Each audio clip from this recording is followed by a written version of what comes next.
Hablar de glaucoma en realidad es hablar de muchas enfermedades que comparten algo muy común entre ellas, y es la subida de la presión intraocular.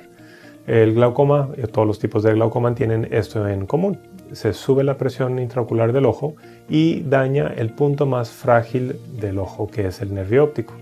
El nervio óptico hay que pensar que es como el cable de luz que lleva la señal de lo que estamos viendo del ojo al cerebro. Si se va subiendo la presión del ojo y se va dañando el nervio óptico, se apaga la luz, se va dañando esas fibras nerviosas y dejan de transmitir esa señal al cerebro y nos podemos quedar ciegos. El glaucoma es una enfermedad que no ocasiona ningún síntoma en la mayoría de los casos. Quiere decir que cuando la persona se ha dado cuenta que tiene un problema es porque ya el nervio óptico se ha dañado un 90-95%. Es por esto que es muy importante que una persona, sobre todo cuando tiene más de 40 años de edad, debe revisarse los ojos, porque esto nos puede ayudar a detectarlo en forma oportuna y evitar la ceguera.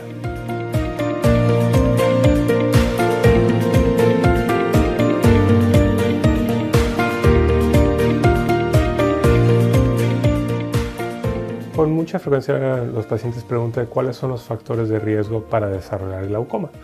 Como lo mencionamos comúnmente, tener más de 40 años de edad es uno de los factores principales. El ser diabético, el usar medicamentos como la cortisona, el ser hipertenso, el tener algún antecedente de un traumatismo, son factores que pueden conllevar al desarrollo del glaucoma. Sin embargo, quizás el factor de riesgo más importante para desarrollar glaucoma es el antecedente familiar de glaucoma, es decir, el tener un padre, hermano, tío que tienen glaucoma. Eso es lo que debe llamar la atención y es lo que debe obligar a alguien con ese antecedente a acudir con su oftalmólogo para ser valorado periódicamente.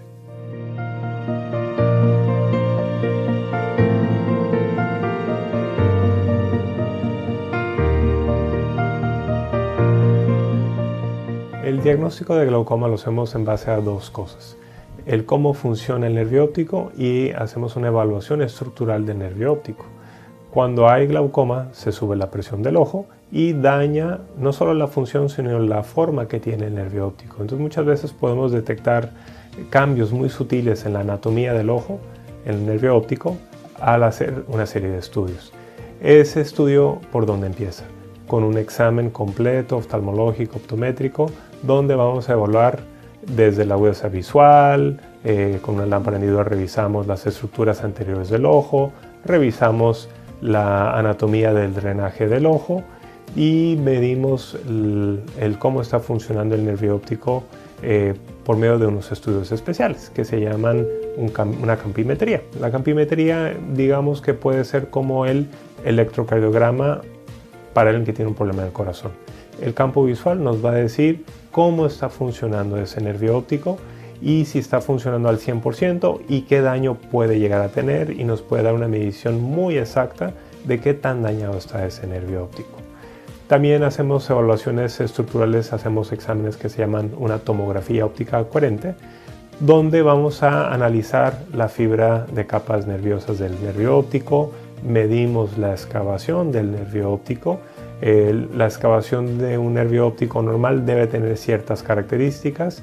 Podemos medir con precisión si están alteradas esas mediciones y qué tan afectadas están, y además nos va a servir para poder controlar en el futuro como seguimiento, para ver si el tratamiento que está llevando un paciente con glaucoma es el correcto y si le está siendo de beneficio y provecho para evitar la progresión del glaucoma.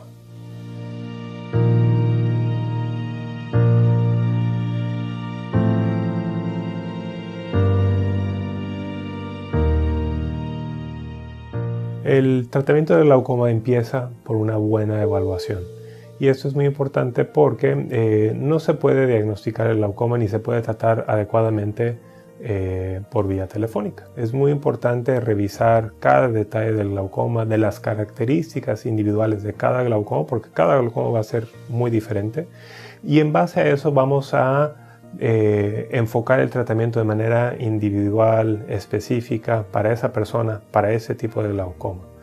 Entrados ya en el tratamiento, una pregunta muy frecuente que hacen los pacientes es ¿cómo me van a curar el glaucoma? El glaucoma no se cura, se controla, igual que la diabetes, igual que la hipertensión arterial.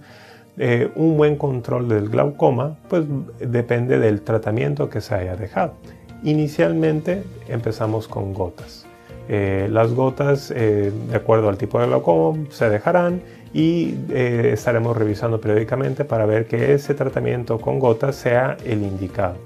Y si en algunos casos puede ser que el paciente no responde a ese tratamiento, pues hay muchas alternativas de medicamentos que se pueden prescribir para dar el tratamiento más efectivo.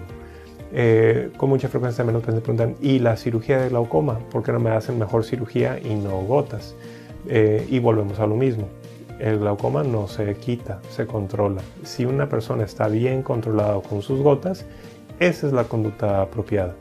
Solo que con el tratamiento médico no se están consiguiendo los niveles de presión adecuados, entonces podemos optar por una de las diferentes cirugías de glaucoma, que eso puede variar desde cirugía con láser, enfocado al drenaje del ojo, o cirugía de crear una nueva tubería dentro del ojo para que fluya correctamente el líquido dentro del ojo y que la presión del ojo baje, o en un momento dado el uso de dispositivos artificiales como lo es una válvula, que nos va a ayudar también a controlar la presión.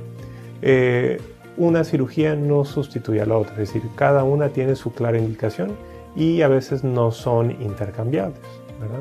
Obviamente, dependiendo de la experiencia de cada cirujano, va a escoger el tratamiento más efectivo.